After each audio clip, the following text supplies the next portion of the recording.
Como, bueno, buenas tardes a todos. Estamos llevando adelante la tercera instancia de trabajo en conjunto entre la Cátedra de Medicina Intensiva y los centros docentes asociados que tenemos a lo largo de todo el país, con el apoyo de SUMI, que nos da el soporte informático y la llegada a la mayor cantidad posible de colegas intensivistas y en formación. Continuando con esta idea de ir repasando entre todos las guías actuales de práctica asistencial para pacientes con patología respiratoria en estado crítico, y en este caso vamos a tener la participación de los colegas y amigos de Comero en Rocha, donde está dentro de los participantes el doctor Carlos Cardoso, el jefe del servicio, los residentes Cori Silveira y Federico Veiga, y después tenemos compañeros que están haciendo su residencia en el CTI de la Asociación Española, que son Gabriel Almeida y Juan Impagliaso. En este caso vamos a trabajar el tema de liberación de la ventilación mecánica, o weaning, como también lo mencionamos habitualmente. En la primera etapa, los compañeros de Comero van a repasar las guías que tenemos ya establecidas a nivel internacional, y los compañeros de la Española van a repasar un trabajo que, si bien no es en ningún caso una guía asistencial, nos va a traer un tema arriba de la mesa que nos va a permitir conversar y compartir a propósito de las estrategias que tenemos habitualmente de desvinculación de los pacientes a la ventilación mecánica y tal vez lo que se nos viene en el futuro. Así que, bueno, muchas gracias a todos ustedes por participar. Esto está quedando grabado ahora sí, y van a poder disponer a través de la plataforma de Sumi de los accesos a estos videos. Muchas gracias, Carlos, por sumarte a esta iniciativa, y gracias, Coris y Federico, por empezar la sesión. Adelante. Bueno, buenas tardes. Mi nombre es Coris, como dijo el profesor Arturo. Nosotros vamos a hablar sobre lo que es la liberación mecánica en el paciente crítico. Y pasa, Fede, la diapo nomás.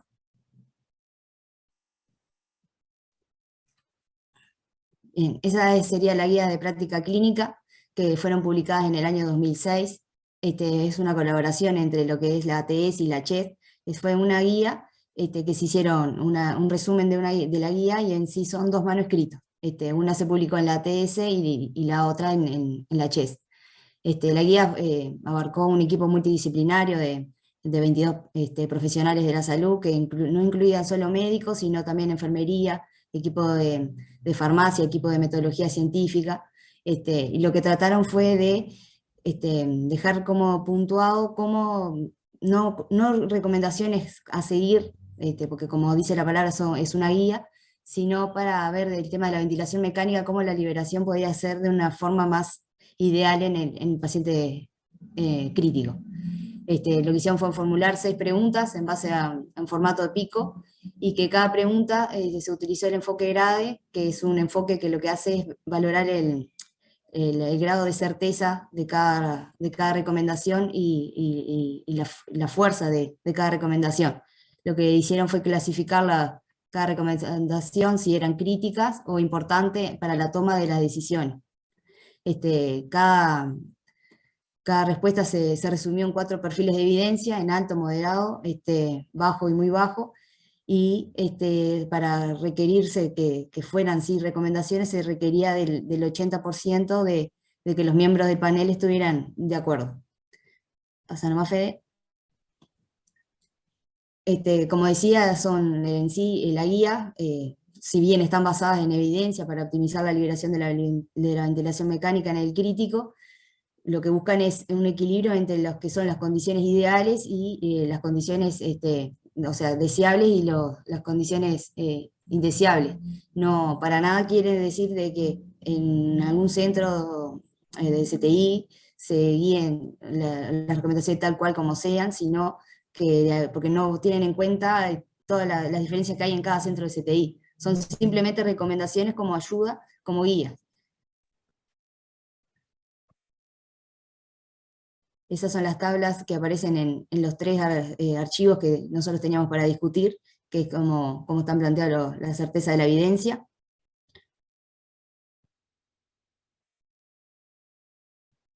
Y ahí es en base a lo que es la recomendación y las recomendaciones, si era fuerte o condicional. Si la recomendación era fuerte, iba a decir que se recomienda, y si era condicional siempre va a referirse a que se sugiere.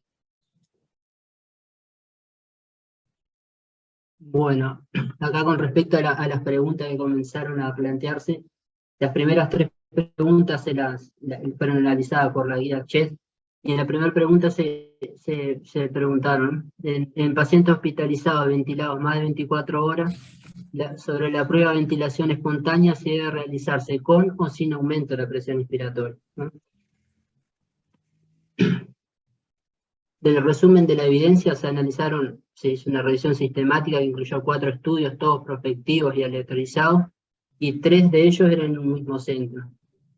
Los pacientes, se tomaron pacientes que estaban estables y estaban considerados listos para el testeo. Se tomó pacientes que tuvieron un discreto aumento de la presión soporte, mínima para vencer la resistencia a la vía aérea artificial. Esos fueron 5, 7, 8 centímetros de agua, o un tubo en T durante 30 o 20 a 2 horas. Durante 30 minutos a 2 horas. La prueba de ventilación espontánea se terminó ante cualquier signo de mala tolerancia, y de lo contrario se consideró una prueba exitosa. Y posteriormente se procedió a la intubación, ¿ah? Y el éxito se tomó como la necesidad de no reintubación ni BNI en las siguientes 48 horas post-intubación. Cuando se agruparon en un metaanálisis todos esos datos, la prueba de ventilación espontánea con aumento de presión tuvo más probabilidad de éxito, de lo que encontraron, un 86 versus un 76%, y una mayor tasa de éxito en la intubación, y una menor mortalidad en UCI. De las limitaciones de los estudios principalmente fueron que todos tenían un número pequeño de pacientes que analizaron, y 3 de los ensayos, de los 4 ensayos, fueron en un mismo centro, ¿tá? Y además de que muchos pacientes estaban optimistas, y lo cual a veces no permitía extrapolar resultados de una hacia otra, ¿no? La recomendación que hicieron con respecto a esta primera pregunta, para pacientes hospitalizados, ventilados por más de 24 horas, sugieren la prueba de ventilación espontánea con un aumento de la presión inspiratoria de 5 a 8 centímetros de agua, en lugar de hacerla sin el aumento de la misma, ¿tá? Con un tubo en T. Es una recomendación condicional, una evidencia de calidad moderada. Esta recomendación es condicional debido a las limitaciones que se planteaban anteriormente con respecto al número de estudios. Y de las observaciones, esta recomendación se relaciona con cómo realizar una prueba de ventilación espontánea inicial, pero no informa cómo ventilar a pacientes que ya han tenido una prueba de ventilación espontánea fallida, ¿no? Con respecto a la segunda pregunta que se realizaron, que es la siguiente: en pacientes hospitalizados ventilados durante más de 24 horas, los protocolos que intentan minimizar la sedación en comparación con los enfoques que no lo intentan. Si mejoran la duración de la ventilación, la duración de la estadía en UCI o la mortalidad a corto plazo, en 60 días. Nuevamente, se hizo una revisión sistemática que esta vez incluyeron 6 estudios, se compararon cohortes de pacientes tratados con protocolos que redujeron al mínimo la sedación, con cohortes de pacientes que no fueron tratados con ningún protocolo. En la guía no se establece ningún protocolo en particular, dado en cada estudio se utilizaron protocolos que no están descritos en la guía. Y los outcomes que se tomaron fueron la duración de la ventilación, la cual se analizaba en 6 de los estudios, la duración de la estadía en UCI, y la mortalidad a corto plazo, o sea, 60 días, que estaban en 3 de los estudios. Sobre la duración de la ventilación mecánica no se encontraron diferencias significativas, nada, fue una evidencia de baja calidad.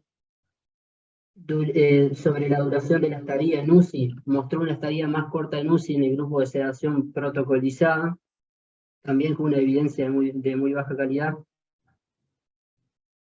caso no se demostraron diferencias, también con una evidencia de calidad moderada en este caso, ¿no? De las limitaciones de la evidencia, bueno, el riesgo grave de sesgo, niveles graves de incoherencia e imprecisión en los estudios, y el mal manejo de los grupos control. Todo esto condiciona los grados de evidencia sobre cómo no se mostraron mejorías con respecto a la protocolización de la sedación, ¿no? La guía lo recomienda dado que los efectos deseables superan a los efectos indeseables en este caso, y entonces la recomendación para los pacientes hospitalizados ventilados por más de 24 horas sugiere la utilización de protocolos que intenten minimizar la sedación. Una recomendación condicional con una baja calidad de evidencia, dadas todas las limitaciones que mencioné anteriormente, ¿no? Le da un gran valor a la reducción de la ventilación mecánica a la estadía en UCI, y considera que la carga de la sedación protocolizada es muy baja, ¿no? Entonces ahí están los efectos deseables, que son mayores a los indeseables. De la tercera pregunta que se plantea en esta guía, es que en los pacientes de alto riesgo que han permanecido en ventilación mecánica por más de 24 horas y que ya pasaron una prueba de ventilación espontánea, ¿cómo afecta la actuación a una VNI preventiva contra la actuación sin VNI, digamos, en pacientes de alto riesgo, ¿no? Se examinaron datos sobre el uso de VNI inmediatamente luego de la actuación en pacientes que habían pasado una prueba de ventilación espontánea y tenían alto riesgo de fracaso. Los diferentes estudios tomaron el alto riesgo de fracaso, tuvieron diferentes criterios. Esto es como una suma de todos los estudios, que se tomó el fracaso en más de una prueba de ventilación espontánea, que tuvieran una PSO2 mayor a 45 después de la actuación, comorbilidades, tos débil, estridor, mayor de 65 años, insuficiencia cardíaca como causa de la insuficiencia respiratoria aguda, y una PH2 mayor a 2, ¿no? Y se buscó determinar el efecto de la VNI sobre la necesidad de reintubación, la duración de la estadía en UCI y la mortalidad a corto y largo plazo.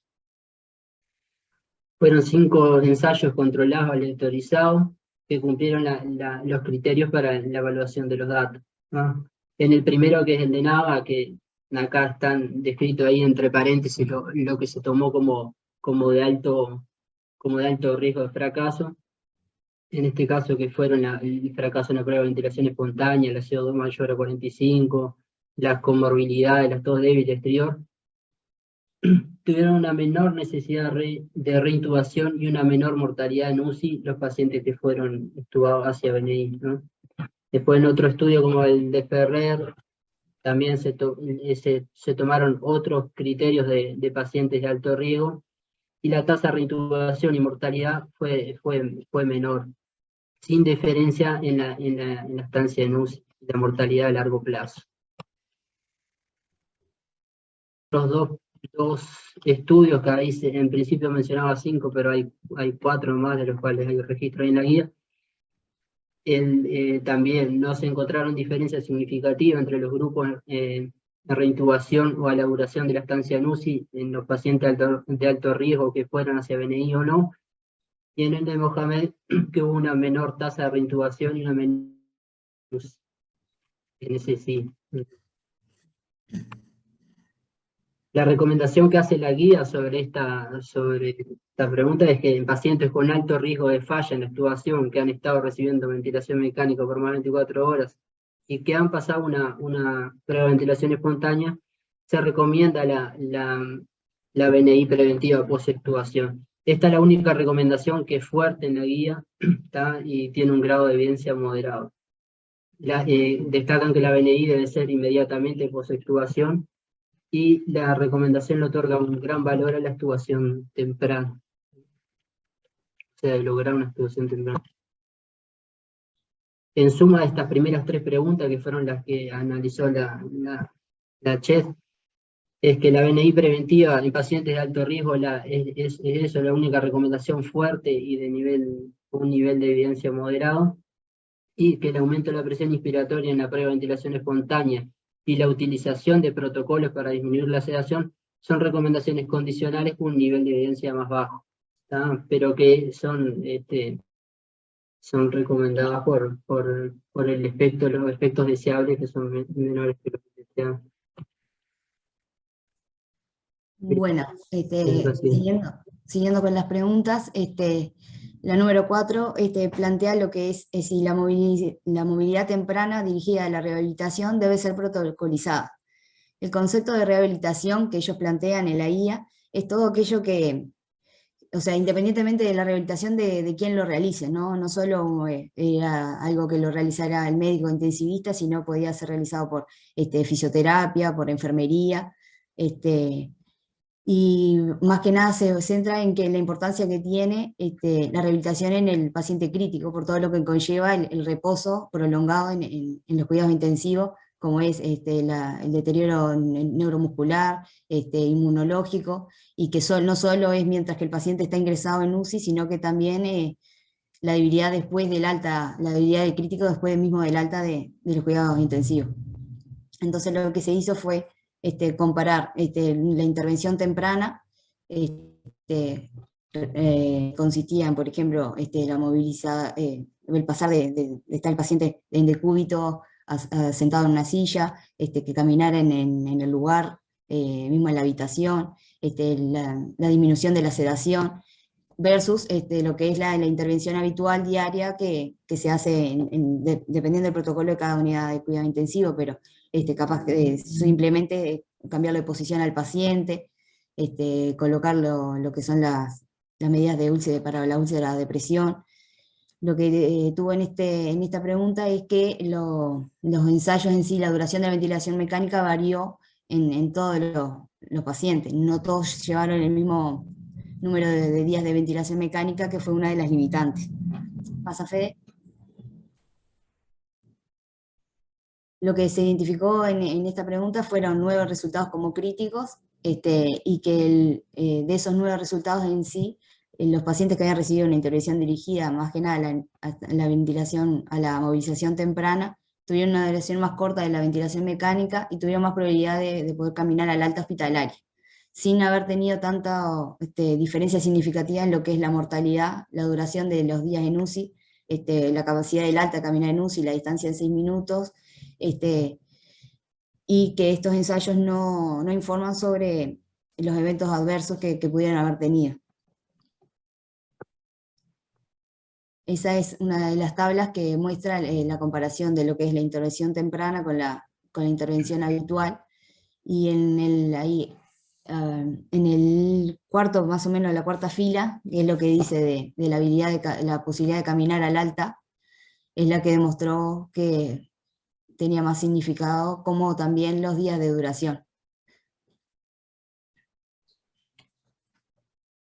Las limitaciones fueron que no fue posible sesgar a los pacientes ni a los médicos en la asignación del tratamiento que fue para realizar. El número de pacientes y eventos fue pequeño, y como había dicho, la estancia en UCI, como de los días de ventilación mecánica, fue variable entre los estudios.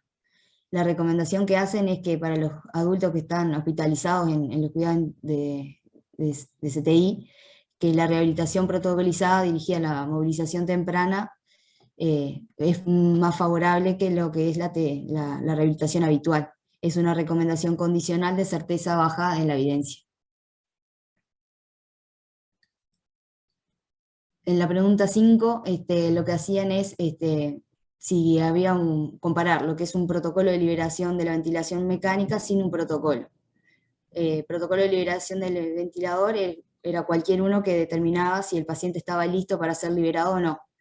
Los protocolos que ellos plantearon eran, bueno, la prueba de ventilación espontánea, disminuir los parámetros del ventilador, o mixto, ir con una prueba de ventilación espontánea y disminuyendo los parámetros del ventilador, versus lo que es sin protocolo de liberación mecánica, que era juicio clínico nomás del médico.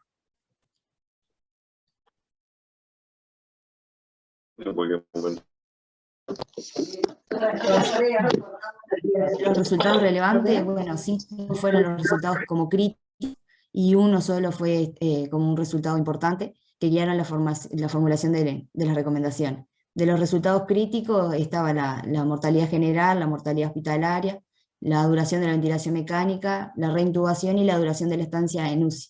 Y el evento importante fue la mortalidad en UCI.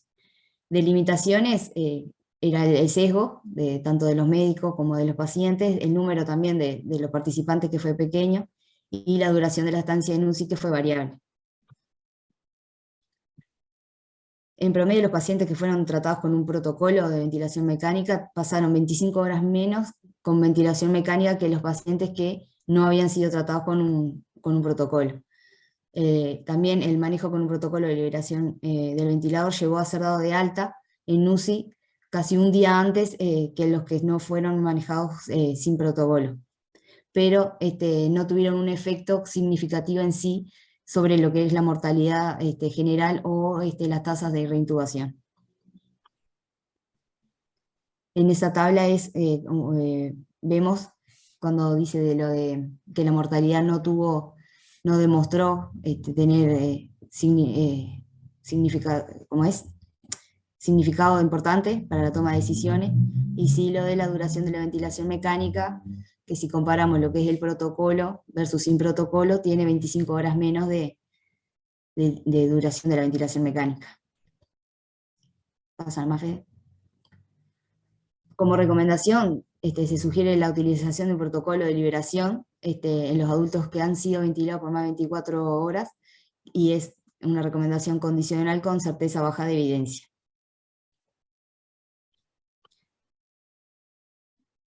En la pregunta 6, que en sí consta de 2 preguntas que están relacionadas, habla más que nada sobre la importancia de una prueba de fuga de manguito.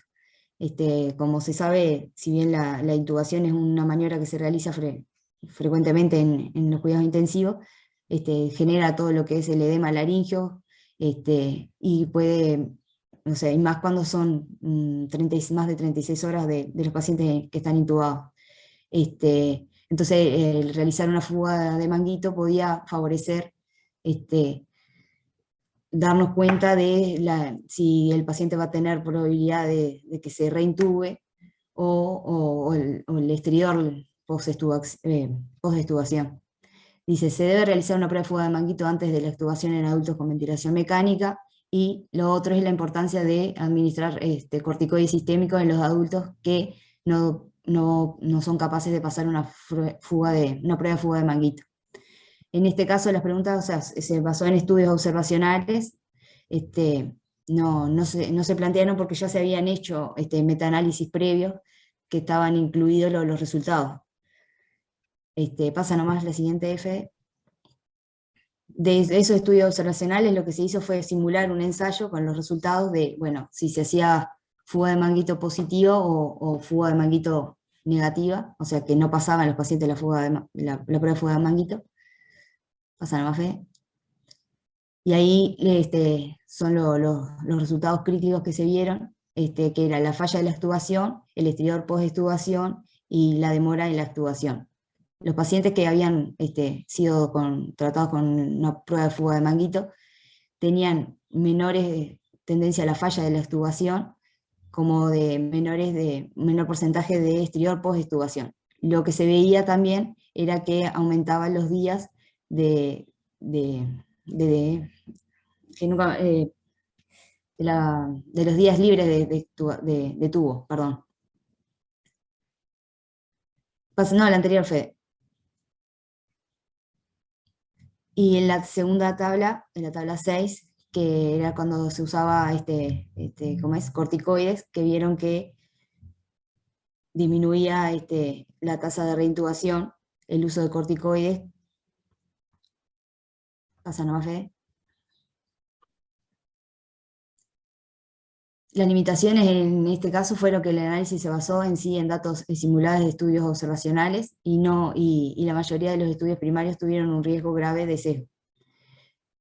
Como recomendación, que se sugiere realizar una prueba de fuga de manguito en adultos con ventilación mecánica que cumple con los criterios de extubación y que se consideren de alto riesgo de exterior post-extubación. Los que se consideran de alto riesgo son aquellos pacientes que tuvieron una intubación, digamos, no programada, que tuvieron una intubación traumática. En los textos decían también que si las mujeres tenían más probabilidad de tener riesgo de exterior, y que para los adultos que no han pasado una prueba de fuga de manguito, pero que por lo demás están listos como para liberarse de la ventilación mecánica, se sugiere administrar corticoides sistémicos por lo menos 4 horas antes de ser extubado. Que las consecuencias, o sea, digamos, no se vio que las dosis que se hacían, que eran solo 20 miligramos de metilprednisolona cada 12 horas, no tenían tantos efectos adversos como el beneficio que generaba, si bien es una recomendación condicional de certeza baja. Bien, y acá está una tabla como para sintetizar todo las 6 preguntas, ¿tá? En la cual, nada, muestra el grado de recomendación, que son todas recomendaciones condicionales, excepto la de extubación hacia BNI en pacientes de alto riesgo, ¿tá? Que tienen una evidencia moderada. Y después el resto son todas recomendaciones adicionales. Ese es una tabla para sintetizar las 6 preguntas. Esta biografía de la guía. Y bueno, y ahí terminó nuestra presentación. Bueno, muchas gracias Federico y Coris, porque en definitiva una de las tareas por las cuales les pedimos que hagan estas presentaciones es que ustedes y nosotros volvamos a la fuente, a repasar un poco la información que verdaderamente nos aportan las guías. Este es un tema que probablemente con varios de los que están acá en la actividad del Zoom lo hemos hablado varias veces, porque nosotros tenemos y transmitimos a lo largo del posgrado algunas premisas, eso lleva a que tengamos una práctica habitual diaria y que muchas veces va conformando una forma de trabajar que sigue en algunos aspectos al pie de la letra una recomendación, en otros casos sigue el espíritu, aunque no haga lo mismo que dice la guía, y en otros aspectos hacemos cosas totalmente distintas a lo que plantean las guías, ¿no? En este caso, en las recomendaciones para desvinculación, la sensación que siempre me da es que particularmente en este caso son guías que tienen que ver con lo que hacemos todos los días y con los instrumentos que utilizamos todos los días, ¿verdad?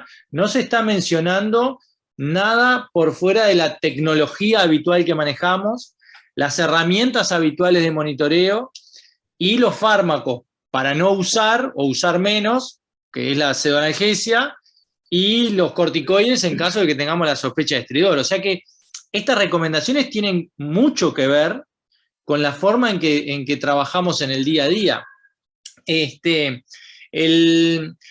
¿Ustedes recuerdan, por ejemplo, la dosis que recomendaban de corticoides en estas guías o en alguno de los estudios en los que se basaban cuando un paciente tenía estridor? Eran 40 miligramos de prednisona al día. Ahí va. Y por lo general, si nosotros repasamos, por ejemplo, habitualmente hacemos más días o más cantidad de corticoides en los pacientes que presentan este estridor. Ese es bien un caso en el que nosotros hacemos cosas un poco distintas a lo que recomiendan las guías. Por otro lado, nos estamos debatiendo entre tubo en T clásico, presión, soporte y PIP, cada vez que planificamos una prueba de ventilación espontánea, y vemos que la guía tampoco nos resuelve de manera acabada ese problema, porque nos dice que es una recomendación bastante endeble, aunque se supone que la evidencia ha ido creciendo en favor de la presión, soporte y PIP. Carlos, ¿andás por ahí? Carlos Cardoso, en tu experiencia, ¿cómo ves esta guía? ¿Tiene que ver con lo del día a día? ¿En Comero encontrás alguna limitante para aplicar esta guía o para adecuarla a la realidad del lugar? Ninguna limitante, es exactamente lo que se realiza. La única limitante no es en el caso nuestro, es el tipo de respiradores, el tipo de ventiladores que tengamos, nada más, pero no hay ninguna limitante para aplicar esto. en mi opinión. Seguro. Da la sensación que el mayor éxito o fracaso que tengamos en aplicar estas guías tiene mucho más que ver con la capacidad de comunicación que tengamos, de ir trabajando los cuellos de botella, la educación del equipo que se va como renovando permanentemente, ¿no? Y justamente en uno de los caballitos de batalla que tenemos siempre, que es que necesitamos movilizar más el paciente, tener más fisioterapia, más trabajo físico con el paciente, la guía no nos ayuda particularmente, pero me parece que sigue siendo una cosa de sentido común, ¿no? Da la sensación de que en ese caso, movilizarlo, aunque la guía diga que la evidencia es límite, es algo razonable, ¿no? Yo lo comparto totalmente lo que estás diciendo, Arturo. Basta ver que el tiempo de ventilación a medida que se prolonga hace cada vez más dificultoso justamente eso, o sea que digamos, hay muchas cosas que tienen que ver con el sentido común y seguramente, y acá opino una cosa respecto al tema de la guía, el tema metodológico ahí seguramente no ayudó a que se fuera más hacia el lado de la utilización precoz de la movilización. Exacto. Clarísimo. Tenemos a Ivette que está levantando la mano. Adelante, Ivette. Bueno, buenas tardes a todos. No, quería decir en realidad que no sé qué opinan ustedes, pero si bien las recomendaciones de la guía son de baja evidencia, pero si vemos los bands del ABCDF, en realidad está claro que de repente cada decisión separada o cada medida separada no tiene el mismo efecto que si las hacemos todas juntas. Y haciéndolas en conjunto sí hay diferencia fuerte, en menor días de ventilación mecánica, mejor la movilidad precoz es mucho mejor y volver a lo que es la calidad de vida previa del paciente que está en terapia intensiva. Entonces, en conjunto, hay todas esas medidas, sí hay un grado de evidencia de que la sedación, cuanto menor la prueba de despertar diario, la menor dosis de sedación, la movilización precoz, si se hacen todas juntas, sí hay grado de evidencia fuerte de que mejora los resultados. El tema es que si los analizas por separado, no es el mismo efecto. No sé qué opinan ustedes, pero ese es el concepto que tengo. Sí, es súper interesante lo que decís, porque además, si vos sumás estrategias, se pueden convertir en algo mucho más potente, sobre todo cuando te pones la vara muy alta, como bajar la mortalidad o bajar la estadía en UCI, ¿no? Son objetivos bastante difíciles de conseguir con cualquier estrategia que te imagines, y creo que la clave va por buscar esas sinergias y realmente meter la cultura de la protocolización como para hacer un trabajo sistemático y que no haya tantas variaciones en el día a día o en el guardia a guardia, y que actuemos diferente en el diferente, pero con una base estandarizada de atención a todos. Eso lo hemos hablado varias veces con Pedro Alzugaray, que creo que andaba por acá en la vuelta, sobre que en muchas unidades podía haber protocolos más o menos bien escritos, pero que uno reconocía que en la mayoría de los lugares había una cultura de trabajo, una estrategia de trabajo que pudiera estar más o menos bien escrita, pero cumplida por todos. ¿Andás por ahí, Pedro? Sí, Artur, estoy por acá. ¿Cómo les va? ¿Andan bien? Voy a cortar la cámara para que internet funcione mejor. Pensé que era para evitarnos esa imagen. Esa imagen hermosa, sí. Estoy totalmente de acuerdo. Estoy básicamente, todo lo que han hablado ahí, estoy de acuerdo. La guía y lo que dice Ivette, lo que decía, también estoy de acuerdo. Lo que pasa es que en la elaboración de las guías fueron a buscar la evidencia de trabajos, y los trabajos, bueno, mostraban eso, porque no aplicaban todos los pasos consecutivos de la guía, sino que aplicaban algunos sí, otros no. Y bueno, no fueron capaces de demostrar fortalezas en bajar días de ventilación, mortalidad, etc. A uno le parece mirando cada una de las respuestas y cada uno de los resultados, mismo con una evidencia floja, primero seguimos teniendo dificultades para la medicina crítica en particular, para la medicina respiratoria, medicina crítica en general y la medicina respiratoria en particular, alcanzar niveles de evidencia potente, ¿no? Seguimos teniendo dificultades, pasan los años y hacemos la misma pregunta, vamos a ver a la bibliografía, a ver en qué podemos avanzar, y seguimos con casi nada de nivel fuerte de evidencia, y tenemos alguna recomendación leve, alguna moderada, etc. El sentido común y la intuición no sirven para estas cosas porque fallan muchas veces. Pero es obvio, Arturo, que movilizar precozmente un enfermo y la rehabilitación tiene que funcionar. O sea, no puede no funcionar. Sin embargo, cuando se va a probar, bueno, no tiene la fuerza para demostrar que eso es no da para decir que tiene una recomendación fuerte. Creo que si todos tuviéramos fisioterapia y pudiéramos hacer esto protocolizado, con movilización precoz, etcétera, todos los enfermos nuestros marcharían mejor y tendríamos mejores resultados. Yo creo que cada uno de esos puntos se pueden analizar por separado, se pueden ver los sesgos o no los sesgos.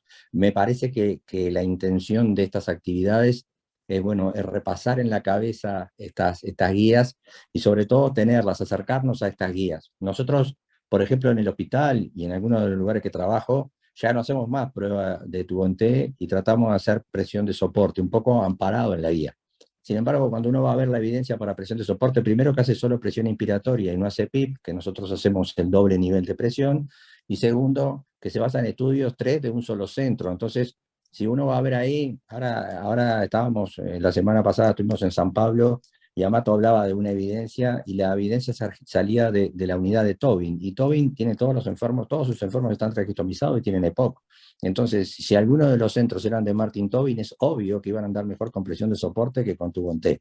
Entonces hay que ver bien cada uno de los estudios que hay publicados, cuáles son las poblaciones, etcétera, porque ahí vamos a tener un sesgo que puede ser real. De todas maneras, nosotros con la evidencia disponible usamos presión de soporte. Ese es un cambio que hemos hecho, prácticamente no utilizamos más el tubo-en-T, no significa que esté mal, pero sí creo que aplicando esta pauta, nosotros vamos a tener un 90% de los enfermos que van a ir bien, que vamos a poder discontinuar.